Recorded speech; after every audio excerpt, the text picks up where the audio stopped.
Atos, capítulo 10, a partir do versículo 17, se Deus permitir, a gente vai até o final do capítulo hoje.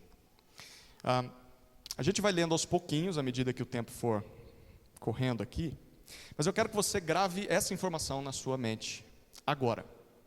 Essa é uma das passagens mais importantes para a vida cristã, principalmente para nós que vivemos aqui no Ocidente. Anote isso. Essa é uma das passagens mais importantes para a vida cristã, principalmente para nós, brasileiros. Talvez você seja de outra origem, outra nacionalidade, mas para nós que não nascemos judeus. Certo? O que está acontecendo até aqui? Essa é uma história que já começou, então eu vou resgatar o contexto. O livro de Atos começou com Jesus no capítulo 1, antes de ascender aos céus, depois da sua ressurreição, dando uma palavra específica para os seus discípulos. Ele disse que eles deveriam esperar em Jerusalém, porque dentro de alguns dias eles receberiam poder do alto, o Espírito Santo desceria sobre eles, e eles seriam testemunhas de Jesus ali em Jerusalém, em Judeia e Samaria, que era ao redor, e até os confins da terra, considerando o mundo inteiro. E de fato, a promessa de Jesus se cumpriu no capítulo 2 de Atos. O Espírito Santo desce sobre os discípulos no dia de Pentecostes.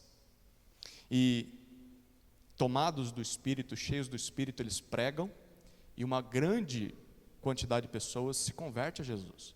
Então nós temos o início da igreja cristã em Jerusalém. A primeira igreja batista de Jerusalém, né?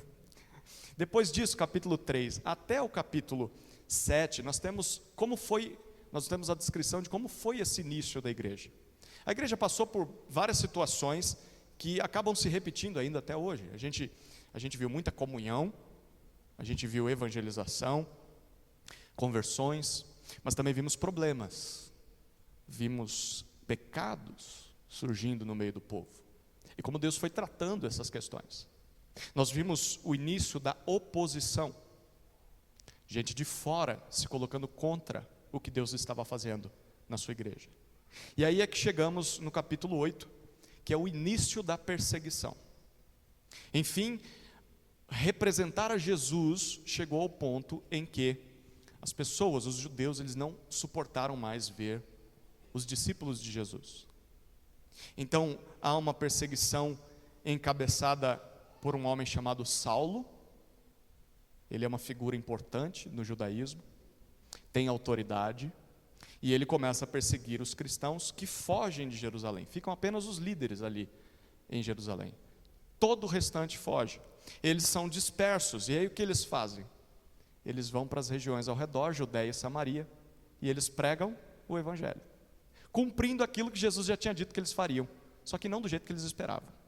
Agora eles estão anunciando o evangelho por onde chegam, e as pessoas se convertem.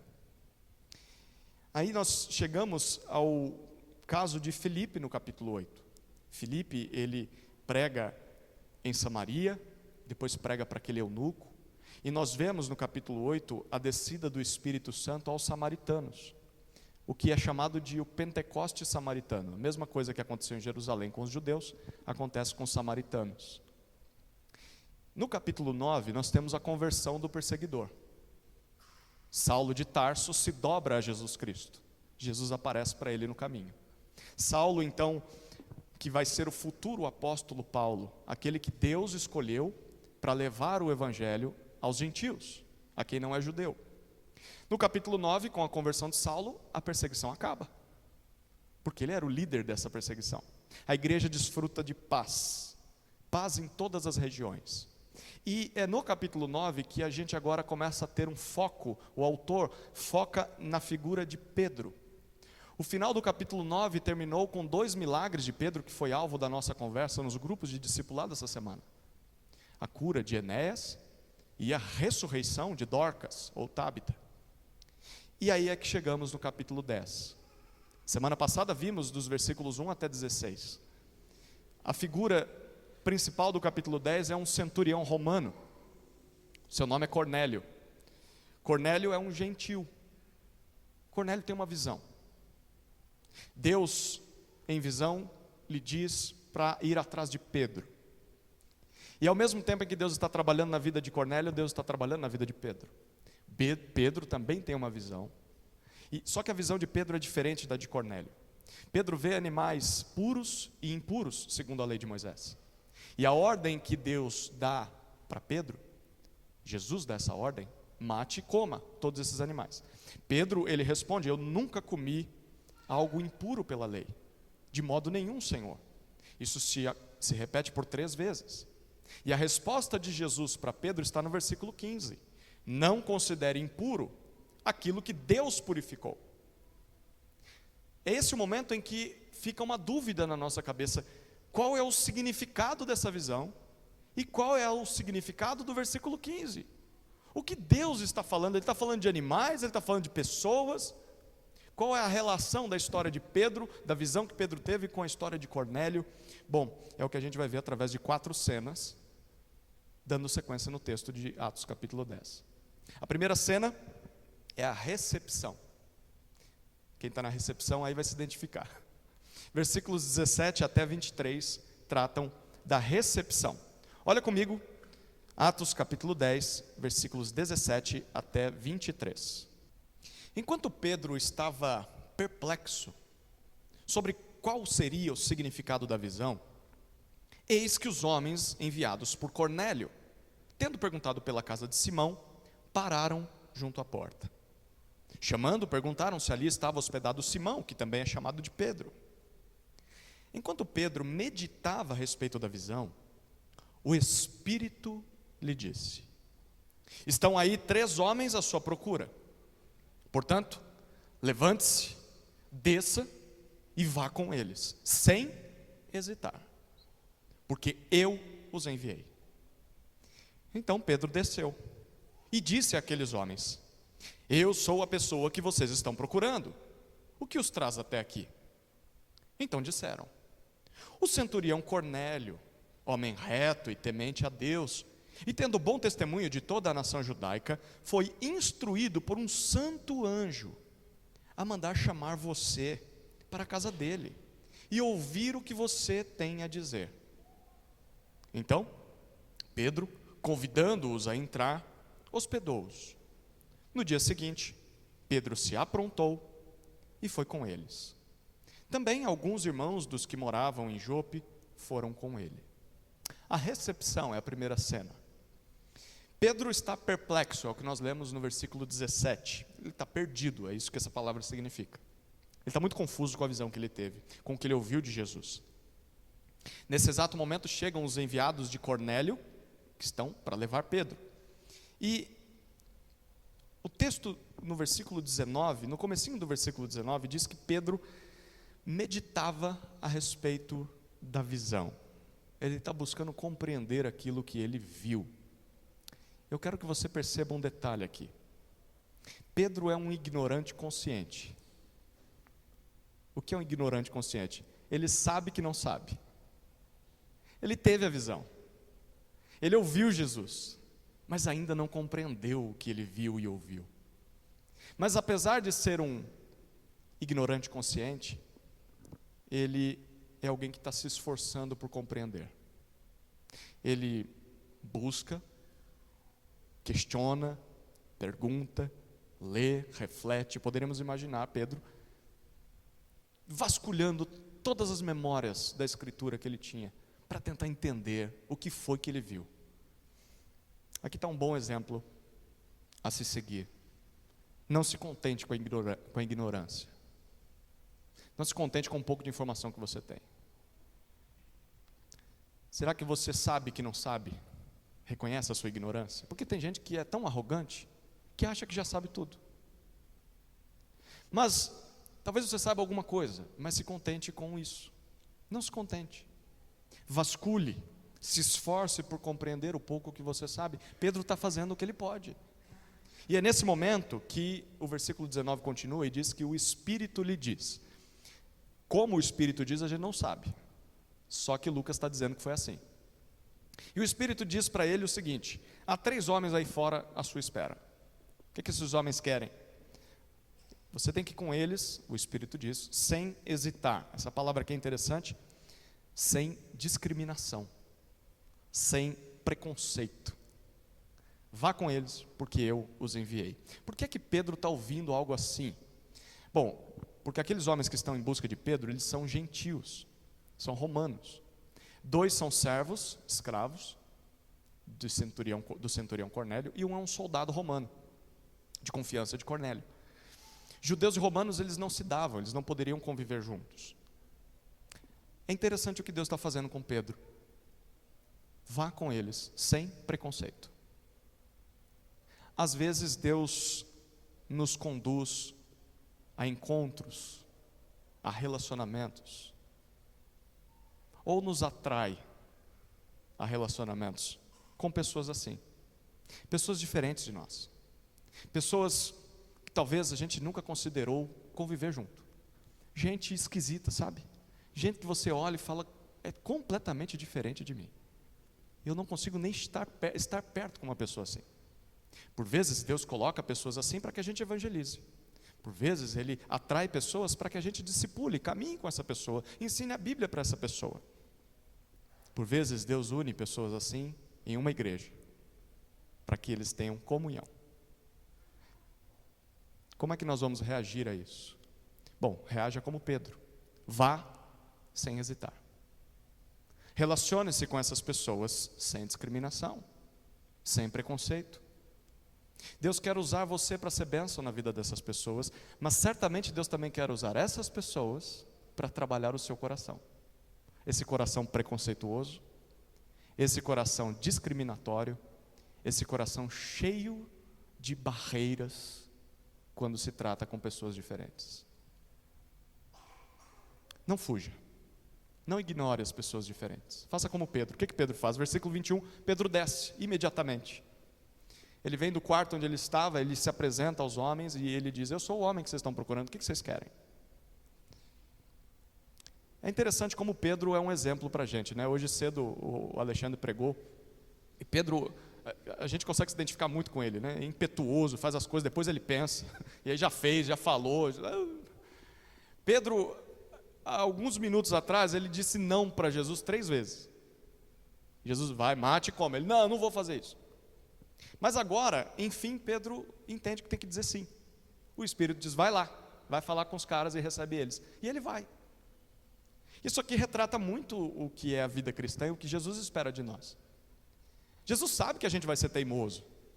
Jesus sabe que a gente vai dizer não nas primeiras vezes. Mas Pedro é um bom exemplo de discípulos que quando pecam ou insistem em dizer não, resistem à vontade de Jesus, se arrependem, muda de atitude, o mais rápido possível. Tem gente que é tão orgulhosa que não tem humildade de pedir perdão. Qual é o problema? O que é pior? Se humilhar e pedir perdão e consertar? Ou continuar no erro só por causa do orgulho? É pior, todo mundo já viu o seu erro, todo mundo sabe que você está errado e você se engana. Pedro é um exemplo para a gente. A resposta no versículo 22 daqueles homens para Pedro é: nós estamos aqui amando de um tal de Cornélio, ele nos mandou. E eles explicam, Cornélio é um centurião romano, ele é um homem reto, é um homem temente a Deus. Essa expressão temente a Deus, ela, toda vez que aparece no Novo Testamento, ela se refere a alguém que não tinha nascido judeu, mas que se interessava pela religião dos judeus, se interessava pelo Deus de Israel. E essa pessoa, então, ela namorava com o judaísmo. Ela ia aos sábados para a sinagoga, ou melhor, ela tentava ir porque ela não podia entrar, mas ela gostava de ouvir a lei, ela buscava seguir as regras alimentares, ela guardava as cerimônias, as festas, mas ela não passava pela circuncisão. Então assim, era alguém que não era pagão, mas também não era judeu, ele estava no meio do caminho. E o Cornélio é esse cara. É como alguém que diz que se converteu, frequenta uma igreja, mas não se batiza, não se torna parte da igreja. Cornélio era esse, ele tinha interesse, mas tinha alguma coisa que o impedia. Ele era temente a Deus. E os homens ainda dizem, ele é de bom testemunho dos demais judeus. Ele é alguém reconhecido pela comunidade judaica de onde nós viemos. Versículo 22, ainda eles dizem, um santo anjo mandou disse para Cornélio em visão que era para chamar você. E olha o finalzinho do versículo 22.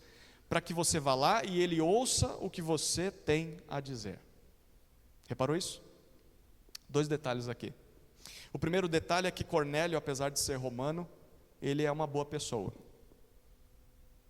Percebeu isso no texto? Ele é alguém piedoso, ele é alguém religioso, ele é alguém interessado em Deus. Cornélio é um exemplo de que nem todo descrente é um pária da sociedade. Por vezes a gente conversa entre crentes e a gente está pensando a imagem de um ímpio, a imagem de um descrente, a gente imagina a pior pessoa da sociedade. Mas nem todo descrente é assim. Há descrente que até talvez seja melhor do que os crentes. Que vergonha para a gente, né? Há descrente que ora mais do que a gente, que lê a Bíblia mais do que a gente, que faz boas atitudes e boas obras mais do que a gente, para nossa vergonha.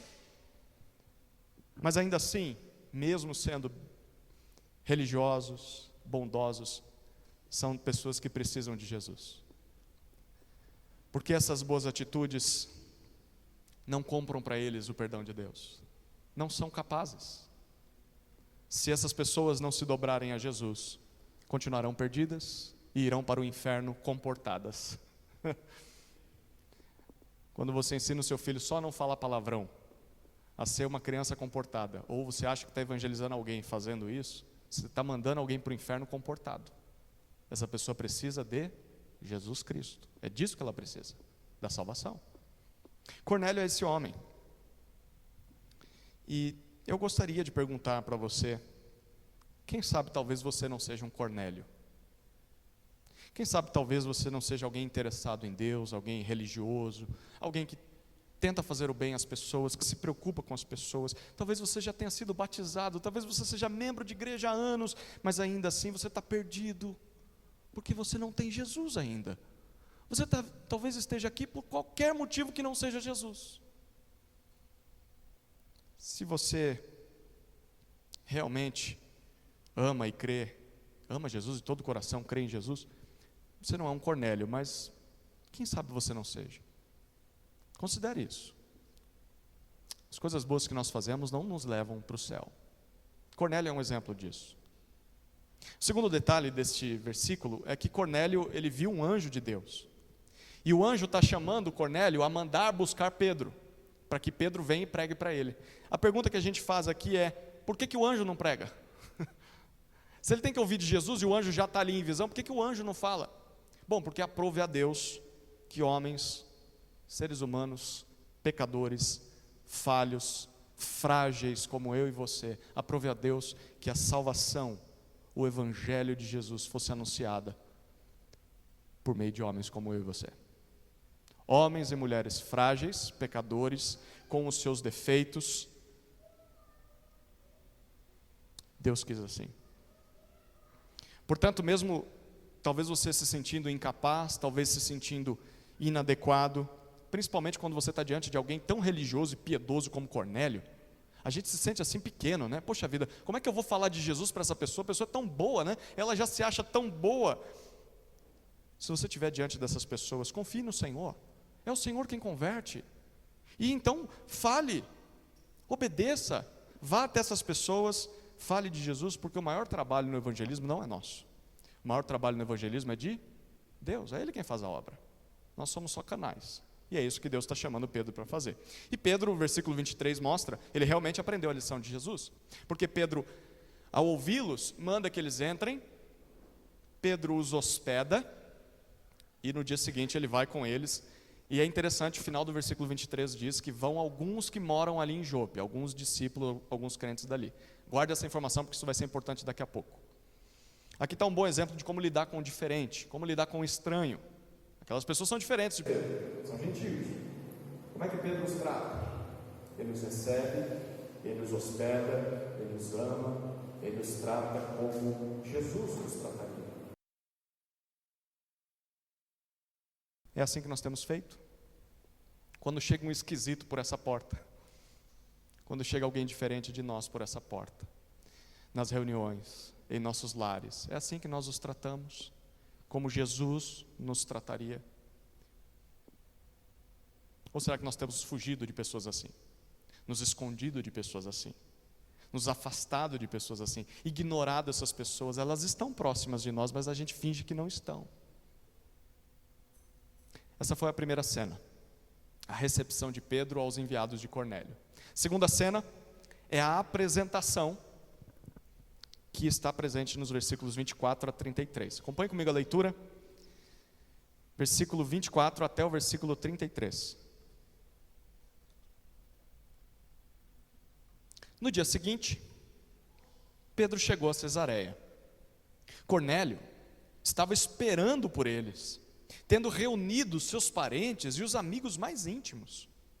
Quando Pedro estava por entrar, Cornélio foi ao seu encontro e, prostrando-se aos pés dele, o adorou. Mas Pedro o levantou, dizendo: levante-se, porque eu também sou apenas um homem. Falando com ele, Pedro entrou, encontrando muitos reunidos ali, a quem se dirigiu, dizendo: vocês bem sabem que um judeu está proibido de se juntar a um gentil ou de entrar na casa dele. Mas Deus me mostrou que não devo considerar ninguém impuro ou imundo.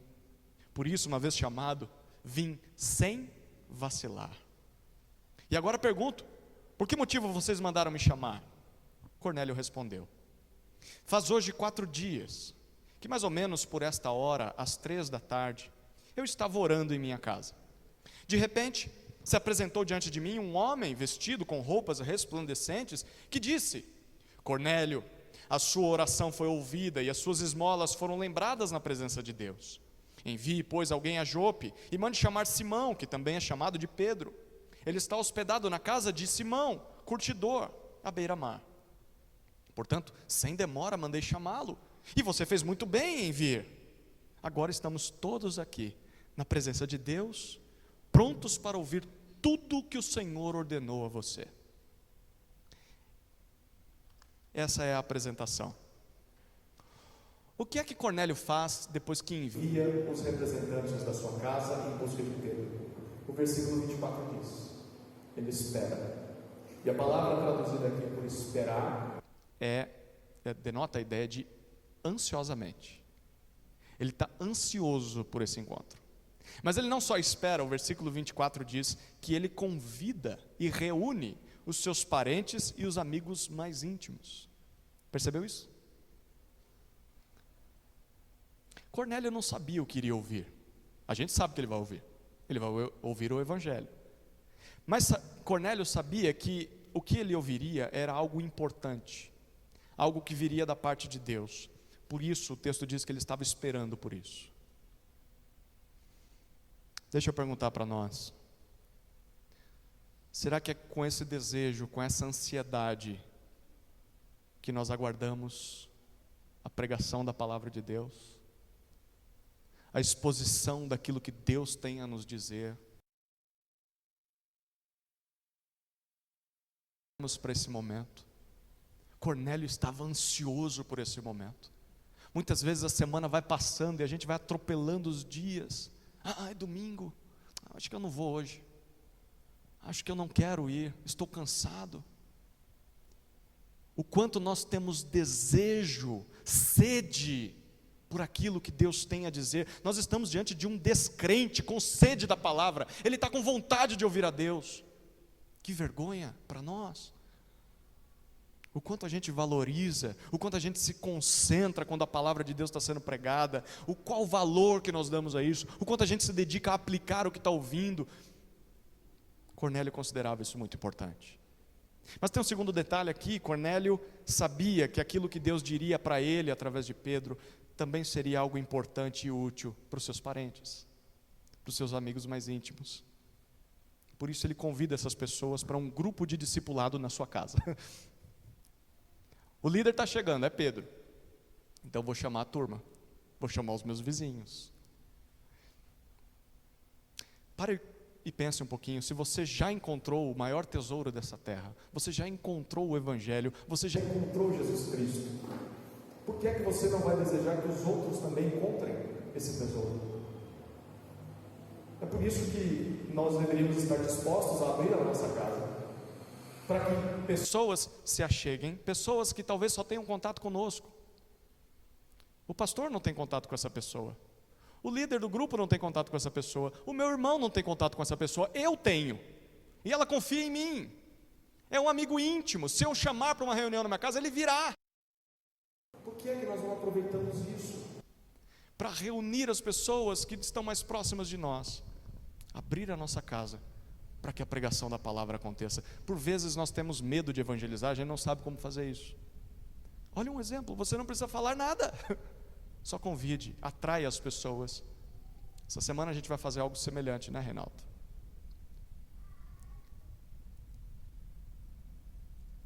Há pessoas que só você atinge, e Deus quer usar a sua vida para convidá-las para ouvir o Evangelho.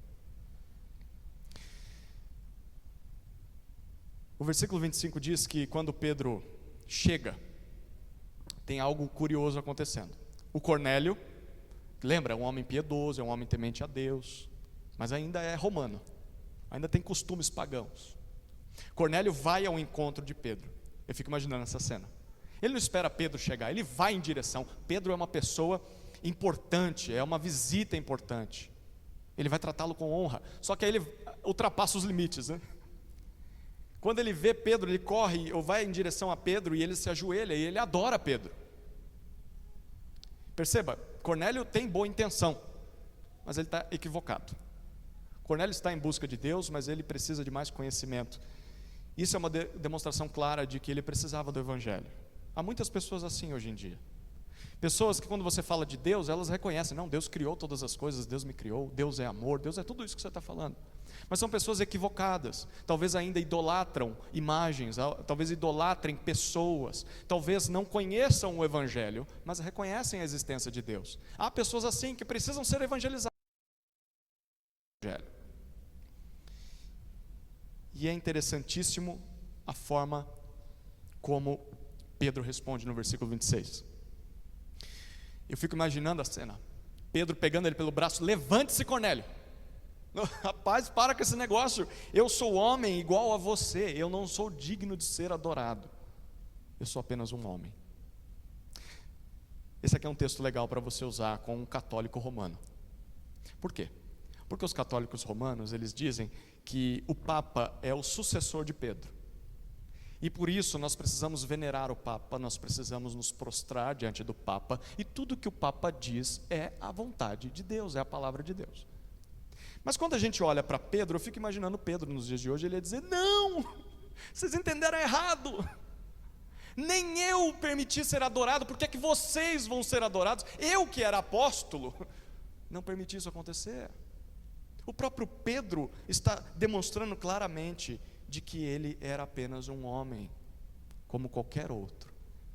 Homem ou mulher, nenhum merece adoração. Pessoa nenhuma merece adoração. Por mais importante que essa pessoa seja, por mais honrada que ela seja, honra é uma coisa, adoração é outra. Veneração, como se ela fosse Deus entre nós, nenhuma pessoa merece isso. Pedro é apóstolo, é uma pessoa por meio de quem Deus fez milagres, ele ressuscitou uma mulher. Pedro pregou e multidões se converteram, e ainda assim ele reconhece, eu não mereço adoração. Jesus é o único digno de adoração. Não é o seu pastor que merece adoração, não é o pregador que você mais gosta de ouvir na internet, não é o autor de livros que você gosta de ler, não é o líder do seu grupo que merece adoração, não é aquele que te discipula, que caminha com você dia após dia, não é a igreja que merece adoração, porque tem gente que cultua mais a igreja e a denominação do que a Jesus. Não, quem merece adoração é Jesus, somente Ele, o Deus Trino, Pai, Filho e Espírito. Portanto, não adore pessoas, por mais brilhantes que essas pessoas sejam, por mais marcantes que elas tenham sido na sua vida, elas são pecadoras, tanto quanto você. Quando a gente adora pessoas, a gente se frustra com elas, porque elas não são Deus, e uma hora ou outra elas vão falhar conosco, e aí nós atribuímos a falha delas a Deus. Não adore pessoas, e ao mesmo tempo também não aceite a adoração das pessoas, porque talvez você não seja daqueles que adore pessoas, mas Como é gostoso alguém me tratar assim com honraria. Quando alguém venera a gente, quando alguém trata a gente de forma mais especial do que deveria, o ego é massageado, nós acabamos achando realmente que merecemos aquilo, e isso é uma armadilha. Essa é uma posição indevida. A posição de ser adorado é apenas de Jesus. Quando nós adoramos pessoas, ou quando nós permitimos que pessoas nos venerem como se nós fôssemos divinos, isso vai fazer mal tanto para as pessoas quanto para nós mesmos. Só Jesus é digno de adoração, porque só Ele é Deus. Versículos 27 até 29, nós lemos que Pedro encontra todos reunidos e ele diz algo para eles interessante. Vocês sabem que eu não deveria estar aqui. Eu não poderia. Para um judeu, isso é proibido. Mas Deus me mostrou, versículo 28, que eu não devo considerar ninguém impuro ou imundo. Por isso eu estou aqui. Eu vim sem vacilar, sem preconceito. Aqui está o significado da visão do versículo 15. O que Jesus estava ensinando para Pedro não era a respeito apenas de alimentos. Jesus estava ensinando para Pedro que na nova aliança, por meio daquilo que Jesus fez, não há mais distinção entre judeus e gentios. Sem Jesus todos são impuros. Com Jesus todos são puros. É isso o que Jesus estava querendo ensinar para Pedro. Enfim, Pedro entendeu. Mas e nós? Será que nós entendemos isso? Quando nós estamos evangelizando alguém, ou quando alguém bate a nossa porta pedindo por socorro, pedindo para que nós ensinemos a Bíblia para essa pessoa, será que nós entendemos que não devemos considerar ninguém impuro? Por que eu digo isso? Porque ao ser chamado ou convidado para evangelizar ou discipular alguém, se nós vacilamos e olhamos com preconceito, eu acho que não, melhor não, nós não estamos aprendendo o que Pedro está aprendendo aqui. Vá até essa pessoa sem vacilar, até as mais impuras, seja impura para o mundo, seja religiosa, de outra denominação, de outra religião, vá, porque Jesus está atraindo você àquela pessoa. Ao mesmo tempo, se Deus não considera ninguém impuro em Jesus, talvez é o momento de você pensar em si mesmo. Os nossos pecados podem nos levar a pensar que somos impuros, que somos imundos de forma irremediável, como se não houvesse esperança para nós, como se fôssemos indignos de encontrar redenção, indignos de encontrar perdão e transformação. O Evangelho de Jesus também é para você que está pensando isso. O Evangelho de Jesus é para você, porque não importa o quão longe de Deus você esteja, não importam quais foram as atrocidades que você cometeu em secreto, que só você sabe o que você fez, há esperança. Olhe para Jesus, volte-se para Jesus, se aproxime de Jesus. Ele não te considera impuro por causa do que ele fez na cruz. Pedro pergunta o motivo das pessoas terem chamado ele, versículo 30. E Cornélio, até o versículo 33, Cornélio conta sobre a visão que ele teve. Ele acrescenta um detalhe aqui, outro ali. Mas basicamente o que ele diz, olha, em resposta, no versículo 33, em resposta à visão que eu tive, eu mandei chamar você sem demora. Aqui um exemplo de um descrente obedecendo a Deus imediatamente, né? Pedro teve que ouvir 3 vezes para obedecer. Cornélio ouviu uma vez, opa, já vou fazer. Depois ele disse, você fez bem em vir. Faz bem a gente ir. Nós fazemos bem em obedecer quando Deus nos manda, principalmente quando é para pregar a palavra dele para alguém. Então ele termina no versículo 33 dizendo, estamos todos aqui, na presença de Deus, prontos para ouvir o que o Senhor Jesus tem a dizer através de você, Pedro. Esse aqui é um exemplo de como deveria ser a nossa postura diante da exposição da palavra de Jesus. O que Jesus tem para dizer para nós? Nos reunimos todos aqui, precisamos ouvir a voz de Jesus, não a de um pastor, de um pregador, de um mero humano pecador. Precisamos ouvir o que Jesus tem a dizer. O que é que Jesus vai dizer através da sua vida por meio da Escritura? É isso que Cornélio está esperando que Pedro faça. E é o que a gente deve esperar nos cultos, toda vez que se reúne. Essa foi a segunda cena, a apresentação de Pedro a Cornélio. Chegamos à terceira cena. a pregação. Pedro vai pregar. E acompanhe comigo a leitura do texto, versículo 34 até 43, a pregação de Pedro. 34 a 43.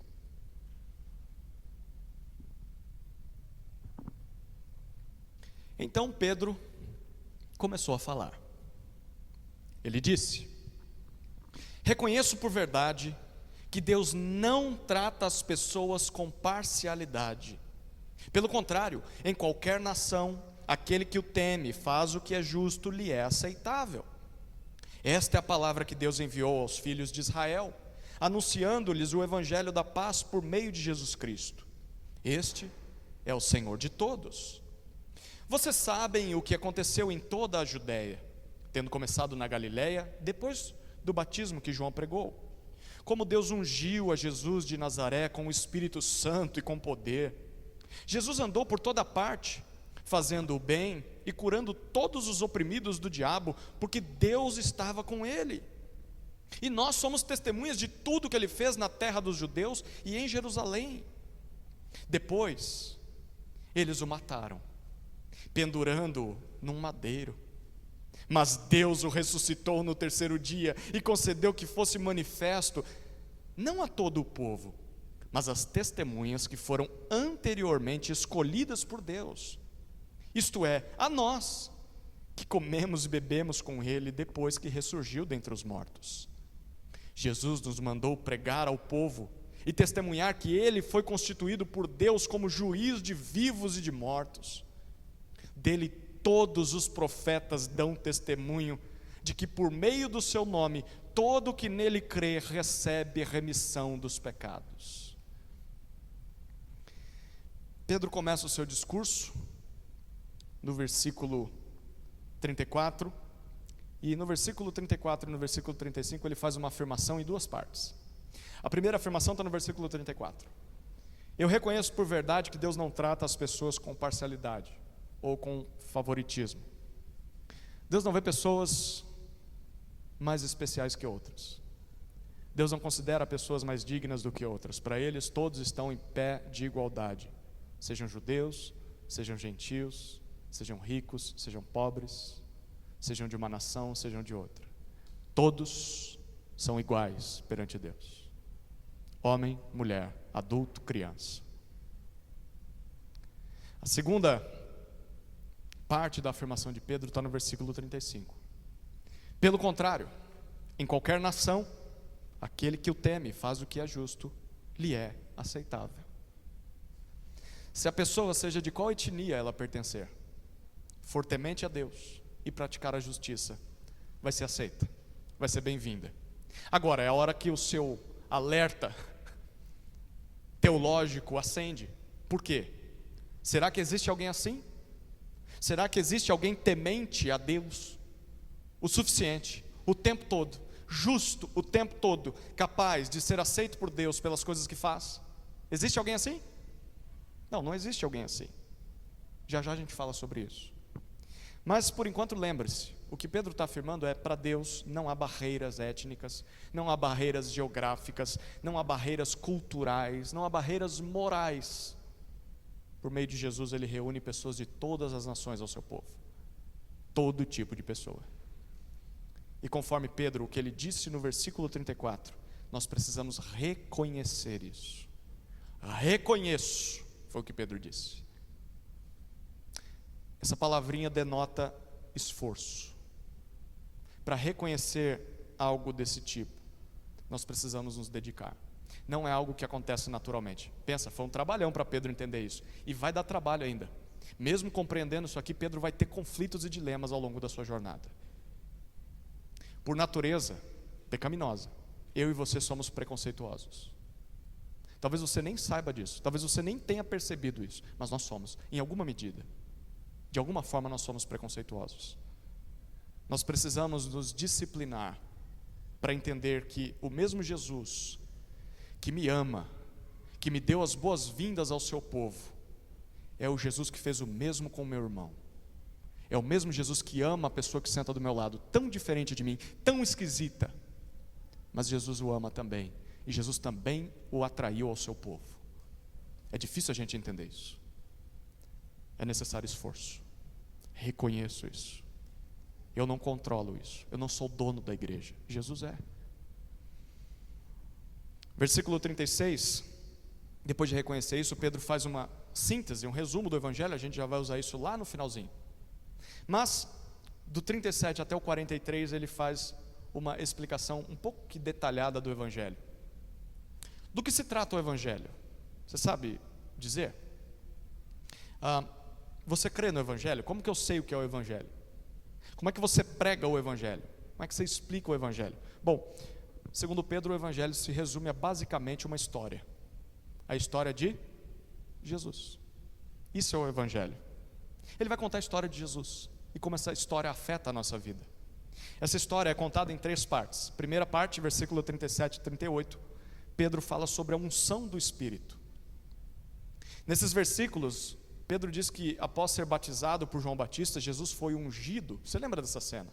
O Espírito Santo descendo como pomba sobre Jesus. Foi ungido com o Espírito Santo e com poder, garantindo que Deus estava com ele para fazer curas, milagres. O que isso representava para um judeu? Representava que Jesus era o escolhido de Deus, era o Messias prometido no Antigo Testamento. O próprio livro de Lucas, no capítulo 4, prova isso. Jesus dizendo: o Espírito está sobre mim, e Deus me ungiu para libertar as pessoas, para inaugurar o reino de Deus. Depois disso, a segunda parte da mensagem do Evangelho, segundo Pedro, é a respeito da morte e ressurreição de Jesus. Versículos 39 até 41, nós lemos isso. Ele diz: Jesus foi morto pelos homens em uma cruz, mas Deus o ressuscitou ao 3º dia. É o que nós temos celebrado na Páscoa. E ele diz: nós somos testemunhas oculares disso. Ele apareceu para nós. Isso aqui era a prova de que eles realmente eram apóstolos.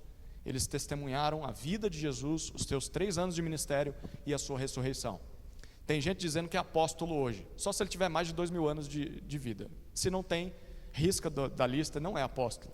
Apóstolo é aquele que viveu 3 anos com Jesus e o viu ressurreto. E Paulo como um nascido fora de tempo, que é o que a gente vai ver depois no livro de Atos. A pergunta é: por que Jesus morreu? Bom, Isaías 53 dizia que na cruz o Salvador tomaria sobre si os nossos pecados. A maldição que estava sobre ele era o castigo de Deus que nós merecíamos. Ele está sofrendo em nosso lugar. Só assim nós poderíamos participar do reino de Deus. Chegamos à terceira parte da pregação do Evangelho de Pedro. É a comissão que ele fez, Jesus fez aos apóstolos, versículos 42 e 43. O reino de Deus começou. E esse reino está disponível a todos os homens. Então, por isso, Pedro diz: nós fomos comissionados a pregar e a testemunhar a respeito de 2 verdades. A primeira está no versículo 42. Nós fomos chamados por Jesus para pregar de que Deus constituiu Jesus como juiz de vivos e mortos. O que Pedro está dizendo aqui? Hoje Jesus está sentado à destra de Deus Pai, reinando sobre tudo, e um dia Ele vai julgar todas as pessoas. Como é que as pessoas podem escapar desse juízo? A segunda parte do que eles deveriam pregar, versículo 43. Deus oferece perdão a todo aquele que crê em Jesus. Na verdade, Pedro diz, isso foi o que os profetas do Antigo Testamento disseram o tempo todo. Eles apontavam para isso. Vocês judeus, ou melhor, os judeus nunca entenderam isso, mas era isso o que os profetas diziam: por meio do nome de Jesus, todo que nele crê recebe remissão dos pecados. Remissão significa quitação da dívida. Todo aquele que crê em Jesus tem o perdão definitivo dos seus pecados. Este é o Evangelho. E o Evangelho se trata da história de Jesus. Você sabia disso? O que a gente aprende com o que Pedro está pregando aqui? Eu queria destacar, acho que 4 lições breves. A primeira lição é que existe só um Deus que se revela por meio do seu Filho Jesus. É isso que Pedro está reconhecendo na sua pregação. É isso que Cornélio precisa ouvir naquele momento. Se você quer encontrar a Deus, e tem muita gente em busca de Deus nesse mundo, se você quer encontrar a Deus, você vai ter que se aproximar de Jesus. Não tem outro caminho. Você pode buscar outra igreja, você pode buscar em outra religião, mas você nunca vai encontrar Deus nesses lugares. Você vai encontrar a Deus quando você se dobrar diante de Jesus. Isso vai exigir de você fé e vai exigir de você humildade.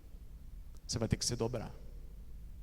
Não tem como se aproximar de Jesus com um senso de independência. Eu não preciso de ninguém. Você vai ter que se dobrar diante de Cristo. Você está disposto a fazer isso? Está disposta?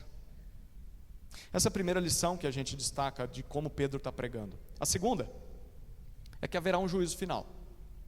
E nesse juízo final ninguém vai escapar. E segundo Pedro, a única forma de ser absolvido desse juízo é sendo perdoado por Deus. E só é perdoado por Deus quem crê na obra de Jesus em seu favor. Você crê nisso? Você tem convicção de que você já foi perdoado por Deus? Você tem certeza disso? O juízo pode acontecer daqui a pouco. A gente às vezes ouve falar do juízo e parece que é algo que está distante de nós. Em breve ele acontecerá. Se você não crê nisso, então você deveria crer o quanto antes, porque o juízo em breve acontecerá. Se você já crê nisso e disse amém, então você pode descansar no que Deus diz. Segundo o que Pedro está pregando aqui, Deus te ama, Deus te perdoa, Deus te aceita pelos méritos de Cristo. Nada do que você faça, nenhum pecado que você cometa, anula isso. A salvação é um dom de Deus, é um presente que Ele te deu. Nada do que você faça, faça com que você perca esse presente. Então que isso encoraje o seu coração, te anime a continuar na jornada cristã. Deus garante que pelo que Jesus fez, nós somos perdoados. A terceira lição é que nada mais é necessário para que alguém seja perdoado por Deus. Pedro diz isso, olha, os profetas do Antigo Testamento eles já falaram sobre isso. É o que Jesus mandou que os apóstolos pregassem. Como igreja, como evangelistas, como pais que se preocupam com seus filhos, como parentes que amam os seus parentes e querem que eles conheçam a salvação, nós não somos chamados a criar uma nova mensagem para atrair as multidões, atrair as pessoas, para que elas se sintam bem-vindas e acolhidas no nosso meio, simplesmente porque nós criamos algo que elas gostariam de ouvir. Não somos chamados a fazer isso. Nós somos chamados simplesmente a repetir as velhas e antigas palavras do Evangelho, porém poderosas. O Evangelho simples, puro em sua essência, a partir das Escrituras. Esse é o nosso chamado. Abrir a palavra de Deus, explicar o que Jesus veio fazer por pecadores. Essa é a nossa maior missão. Os nossos cultos, os nossos encontros, as nossas reuniões nos lares, as nossas conversas com descrentes deveriam girar em torno da palavra de Deus e do Evangelho. É isso que salva pecadores. Não é ficar embelezando as coisas, mudando o discurso, usando o discurso de empresa, de negócios. Não é virando coach da vida, é pregando o Evangelho. É isso que vai salvar pessoas, é para isso que nós somos chamados. E tem uma quarta lição, é que Deus decidiu anunciar isso aos perdidos através da pregação e do testemunho de gente simples, pessoas como eu e você, mas pessoas que foram transformadas por Jesus. Pedro diz isso, ele decidiu aparecer a nós. Gente, para pensar. Se nós fôssemos os coaches de Jesus, os relações públicas de Jesus, né? Se nós fôssemos os treinadores de mídia de Jesus, a gente ia dizer para Jesus, Jesus, vamos lá, o Senhor vai morrer, as pessoas não vão acreditar no Senhor, vão matar o Senhor. Tudo bem, o Senhor veio para fazer isso, então a gente entende. Mas quando o Senhor ressuscitar, olha, dificilmente as pessoas vão acreditar, porque essa história aí, é difícil as pessoas acreditarem. O que o Senhor faz? O Senhor aproveita o dia de Pentecostes, que vai ter um monte de gente aqui, vai vir um monte de gente do mundo inteiro, e aí nesse dia o Senhor aparece para todo mundo. Vá lá, todo mundo vai se converter ao Senhor. O Senhor vai aparecer ressurreto. Não parece que é o que seria mais lógico se fazer hoje em dia? Ao invés da gente estar pregando aqui, ter que convencer as pessoas por meio de palavras, por que Jesus não aparece para as pessoas? Por que Jesus não faz um grande milagre para multidões? As pessoas se dobrariam a Jesus, pelo menos é o que a gente imagina. Ainda bem que Jesus não contratou a gente para ser relações públicas dele. Aprove a Deus, como disse o apóstolo Paulo, em 1 Coríntios capítulo 1, versículo 21, na sua sabedoria, Deus achou por bem salvar os que creem pela loucura da pregação. Foi o meio que Deus escolheu para que pecadores fossem salvos por Jesus, pela fé no que eles ouvem, pela fé no Evangelho. Eu faria diferente, mas foi assim que Deus fez. E é assim que Deus quer que as coisas aconteçam. E é assim que elas acontecem. Crerem sem ter visto, apenas pelo que ouviram de Jesus, e ouviram da boca de um pecador. Homens e mulheres frágeis, pecadores, mas que abrem a boca e falam do Salvador. Gente simples, gente comum, como eu e você. Nisso está a sabedoria de Deus. Ele inverte a sabedoria do mundo. Essa foi a terceira cena, a pregação do Evangelho de Pedro aos gentios. Chegamos à última cena, versículos 44 a 48, é a descida. Vamos descer agora, olha o que diz o texto.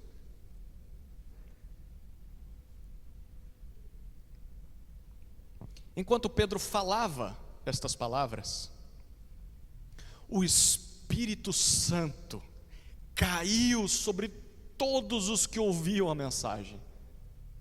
E os fiéis, que eram da circuncisão, que tinham vindo com Pedro, admiraram-se, porque também sobre os gentios foi derramado o dom do Espírito Santo, pois eles os ouviam falando em línguas e engrandecendo a Deus.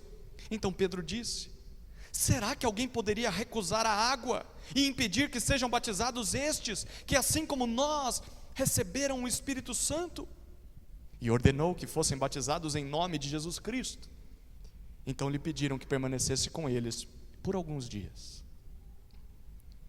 É provável que Pedro ainda continuaria o seu sermão, mas ele foi interrompido. Quem foi que interrompeu o sermão de Pedro? Foi Deus. Todo pregador gostaria de ser interrompido dessa forma, né? Tem gente que às vezes interrompe a pregação, mas se for para interromper assim, eu agradeço a Deus. Por quê? Pedro está pregando e o texto diz: enquanto ele fala, o Espírito Santo cai sobre os ouvintes. Impressionante. Impressionante. Não houve apelo de Pedro. Levanta a mão, vem aqui na frente, você precisa aceitar Jesus. Não teve apelo. E o texto nem diz que houve resposta dos ouvintes. Ah, eu creio, eu quero Jesus. Não. O texto simplesmente diz que o Espírito Santo desce à audiência e aquelas pessoas se convertem a Jesus. Isso é o que o Evangelho de Jesus é capaz de fazer. Paulo, em Romanos, capítulo 1, versículo 16, diz que o Evangelho é o poder de Deus para a salvação de todo aquele que crê. Ele não diz que o Evangelho contém o poder de Deus. Ele diz que o Evangelho é o poder de Deus para salvar. O que nós estamos lendo na palavra de Deus é que nós devemos pregar o Evangelho, simplesmente fazer isso. É claro que há pessoas que vão zombar, pessoas que vão rejeitar, pessoas que, isso aí eu não quero saber disso. Talvez vão até se opor. Mas olha, deixa eu dizer uma coisa. Quando nós pregamos o Evangelho, mesmo que muitos zombem e não queiram ouvir, há pessoas que estavam exatamente precisando ouvir o Evangelho. E quando essas pessoas ouvem o Evangelho, elas são transformadas por Deus. O Espírito Santo age na vida dessas pessoas de forma miraculosa. Nós não conseguimos explicar. Gera vida naquele coração e transformação a partir daquilo. Foi assim nos tempos bíblicos e foi assim toda a história da igreja. E você sabe que foi assim com você, não foi? Um dia o Evangelho foi pregado, como tantas outras vezes, mas naquele dia foi especial. Naquele dia o seu coração se derreteu. Sabe o que estava acontecendo? O Espírito Santo gerando vida no seu coração, te regenerando, te fazendo nascer de novo. Não se envergonhe da mensagem da cruz. É por ela que Deus salva pecadores. Lembra dos irmãos que foram com Pedro, lá de Jope?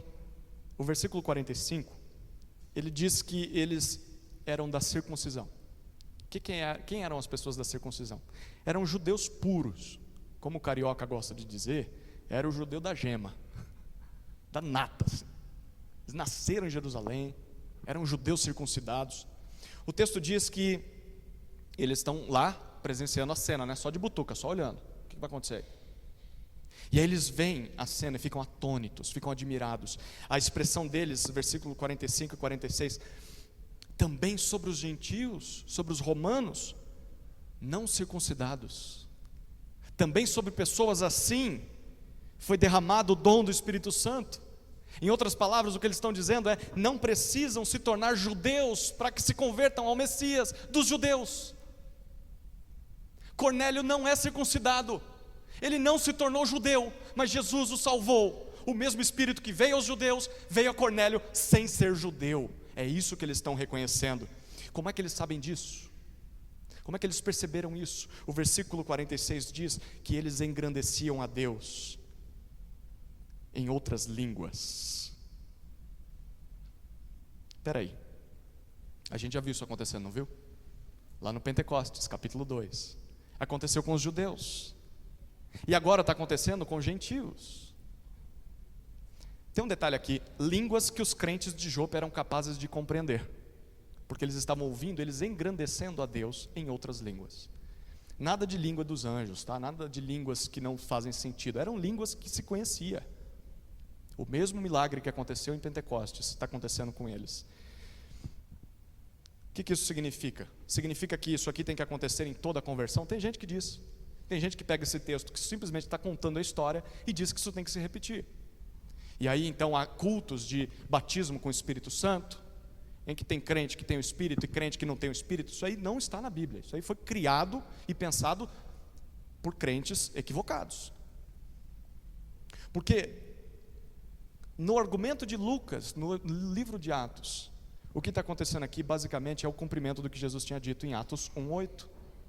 O Espírito Santo desceria sobre eles, eles seriam testemunhas de Jesus em Jerusalém, Judéia e Samaria e confins da terra. Chegou em Jerusalém, Pentecostes, capítulo 2. O Espírito desceu sobre os judeus. Depois o Espírito Santo desceu sobre os samaritanos. Foi o que vimos no capítulo 8 com a pregação de Filipe. E agora está acontecendo com os gentios, aqueles que são dos confins da terra. Atos capítulo 10 está narrando para nós o Pentecoste gentílico. Houve um Pentecoste judeu, Pentecoste samaritano e agora gentílico. Por isso a nossa maior atenção nesse texto não deveria ser: eles falaram em línguas. Não deveria ser: olha, isso aqui tem que se repetir ou não. O nosso maior alvo nesse texto deveria ser olhar para esse texto e ver que é por meio desse evento, é por causa dessa história que o Evangelho se tornou disponível a pessoas como nós. Foi por causa dessa história que o Evangelho chegou a pessoas como nós, brasileiros, gentios, incircuncisos. Tem algum circuncidado aqui? Não, não tem. Tem alguém que nasceu na linhagem judaica aqui? Não tem. Somos gentios. Estamos falando do Messias dos judeus, que cumpre as escrituras dos judeus. Mas por causa desse texto, todas essas verdades que são para o povo de Israel se tornam verdades para nós. A salvação que era para eles também alcança nós, que não conhecíamos a Deus. Jesus, a salvação, a nova aliança, não é só para os judeus, mas para todo tipo de gente, para todas as nações, o que acaba nos incluindo. Eu não sei se você está sentindo esse desejo de louvar a Deus por isso, mas você deveria. Você deveria dar glórias a Deus, graças a Deus, e que Deus nos use para que mais pessoas de todas as nações também sejam alcançadas por essa mensagem. Diante dessa realidade, o texto termina dizendo que Pedro questiona se aqueles que tinham vindo com ele, os judeus, da nata, da gema, será que nós podemos rejeitar, negar, impedir o batismo desses gentios? Porque eles receberam o mesmo Espírito que nós recebemos. Deus não tem dois povos. Deus não tem uma igreja de judeus e uma igreja de gentios. Deus só tem uma igreja. Será que a gente vai rejeitar o batismo para eles? A resposta é uma pergunta retórica, né? Não. Quem é louco de dizer isso? Então aquelas pessoas são batizadas. E é curioso, o final do versículo 48, eles pedem para que Pedro fique com eles por alguns dias. O que vocês acham que eles querem? Eles querem aprender de Jesus. Conta mais sobre esse Jesus. A gente quer saber mais sobre Jesus. O batismo era a marca, era o símbolo de que você, por crer em Jesus, fazia parte da nova aliança de Deus com os homens. É por isso que, se você crê em Jesus, você precisa ser batizado. Ele é um símbolo, não tem nada de especial nele, mas ele é uma marca de que você agora se tornou parte do povo de Deus. E se você realmente crê em Jesus, você vai desejar o que esses gentios desejaram. Eles falaram: Pedro, nós queremos aprender mais sobre Jesus. Pedro, por favor, fique aqui. Conte mais para nós sobre isso. Quem crê em Jesus realmente tem esse tipo de interesse. Eu quero saber mais. O detalhe aqui é que quem que é o apóstolo dos gentios? Quem que Deus chamou para ser o apóstolo dos gentios? É Paulo, não é Pedro. Pedro vai ficar mais em Jerusalém. E ele vai ter conflitos com isso. Em Gálatas a gente vê esses conflitos. Paulo é o apóstolo dos gentios. Mas, quem é que os da família de Cornélio tem ali? É Paulo? Não, Paulo está sendo tratado por Deus lá na terra dele. Ele vai passar 13 anos quietinho lá na casinha dele lá. É Pedro. Pedro é quem está lá. Bom, então o que eles dizem? Então que seja Pedro. Foi você que veio aqui, foi você que Deus mandou. A gente sabe que Pedro tem um jeitão truculento, Pedro é precipitado, mas é Pedro que está lá. Deixa eu só fazer uma nota de rodapé aqui. Nem sempre a gente vai ter o perfil de pregador que a gente quer. Eu sei que talvez o jeito que eu pregue, as coisas, a maneira com que eu falo, a minha postura, nem sempre talvez agrade a você. Eu sei disso. Talvez você não vai ter o líder que você quer. Talvez você não vai ter o pastor que você quer, o pregador que você quer. Mas se essa pessoa está pregando o evangelho para você, deseja ouvi-la. Talvez você queria Paulo aqui.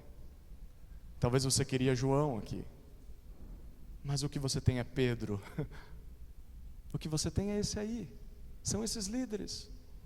Mas estão pregando o evangelho para você. Então contente-se com eles. Foi quem Deus colocou na sua vida. Deus quer usar essas pessoas para ministrar o seu coração. Não resista só por causa do jeito. Não tenha preconceito. Abra o seu coração para o que está sendo dito. Se está sendo dito por alguém irrepreensível, se está sendo dito aquilo que está na Escritura, você não tem direito de resistir. E um dia Deus vai pedir contas de você. Essa foi a quarta cena, a descida do Espírito Santo aos gentios. Você entendeu por que essa é uma das passagens mais importantes para a vida cristã? É por causa desse evento que o evangelho pode chegar a pessoas como nós. Tudo isso pode ser resumido em 4 afirmações, eu vou terminar aqui, que foi o que eu disse no versículo 36. Volta lá para o versículo 36. No versículo 36, Pedro disse: esta é a palavra que Deus enviou aos filhos de Israel, anunciando-lhes o evangelho da paz, por meio de Jesus Cristo. Este é o Senhor de todos. Resumo do evangelho em 4 afirmações. A primeira: Deus enviou a palavra de salvação a Israel. Tudo começou por eles, tudo começou neles. Apesar da maioria dos judeus rejeitarem, começou com eles. Nós não devemos ter ódio dos judeus. Começou com eles. A segunda frase, afirmação que resume o evangelho: essa palavra é o evangelho da paz, diz o versículo 36. Boas notícias que trazem a paz entre os homens e Deus e entre os homens e homens.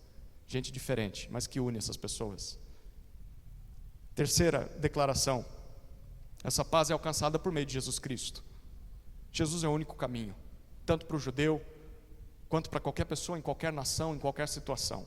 Porque ninguém é capaz de fazer o que agrada a Deus. Pedro disse: qualquer um que conseguir vai ser aceitável diante de Deus, mas ninguém consegue. É por isso que Jesus veio. Cornélio era uma boa pessoa, mas precisava de Jesus. É só por meio de Jesus que nós encontramos a paz com Deus.